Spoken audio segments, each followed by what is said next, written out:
விழுப்புரம் மாவட்டம் திண்டிவனத்தில் மது அருந்த பணம் இல்லாததால் ஆடு திருட்டில் ஈடுபட்ட இளைஞர்களை பொதுமக்கள் பிடித்து போலீசில் ஒப்படைத்தனர்.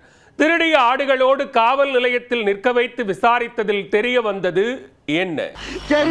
திரைப்படத்தில் நடிகர் வடிவேலு ஆடு திருடி வசமாக சிக்கிக்கொண்ட சம்பவத்தை போல நண்பர்களுடன் கூட்டுச் சேர்ந்து ஆடு திருட்டில் ஈடுபட்டவர்கள் இவர்கள்தான். கத்தி காட்டி கொடுத்த ஆடும் கையோடு காவல் நிலையம் வந்த திருடர்களும். நடந்தது என்ன? விழுப்புரம் மாவட்டம் திண்டிவனம் அருகே உள்ள ஊரல் கிராமத்தைச் சேர்ந்த மணி என்பவர் தனது வீட்டில் வெள்ளாடுகளை வளர்த்து வருகிறார். வியாழன் இரவு வழக்கம் போல் மேய்ச்சலுக்கு சென்று திரும்பியவர் ஆடுகளை பட்டியில் அடைத்து வைத்துள்ளார்.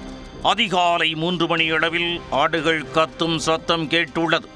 சிறிது நேரத்தில் நாய்கள் குரைக்கும் சத்தமும் கேட்டுள்ளது. உடனே எழுந்து வெளியே வந்து பார்த்த மணி மிரண்டு போனார். இருட்டில் ஆக்ரோஷமாக நின்றிருந்த இளைஞர்கள் 4 பேர் ஆடுகளை திருடி பைக்கில் தப்பிக்க தயாராகிக் கொண்டிருந்தனர்.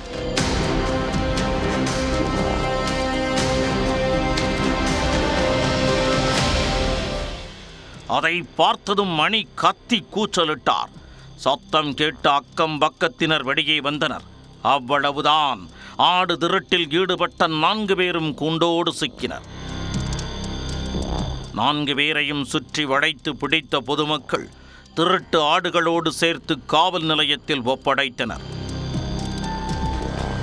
போலீசார் விசாரணையில் ஜெகநாத், அர்ஜுன், ஜாஷிம் பாஷா உள்ளிட்ட 4 பேர் மது அருந்த பணமில்லாததால் ஆடுகளை திருடியதாக ஒப்புக்கொண்டனர். இதனையடுத்து இவர்களை கைது செய்த போலீசார் நீதிமன்றத்தில் ஆஜர்படுத்தி சிறையில் அடைத்தனர்.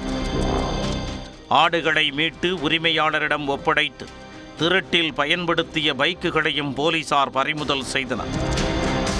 மது அருந்த பணமில்லாததால் ஆடு திருட்டில் ஈடுபட்ட இளைஞர்களை பொதுமக்கள் பிடித்து போலீசில் ஒப்படைத்த சம்பவம் திண்டிவனத்தில் சலசலப்பை ஏற்படுத்தி உள்ளது.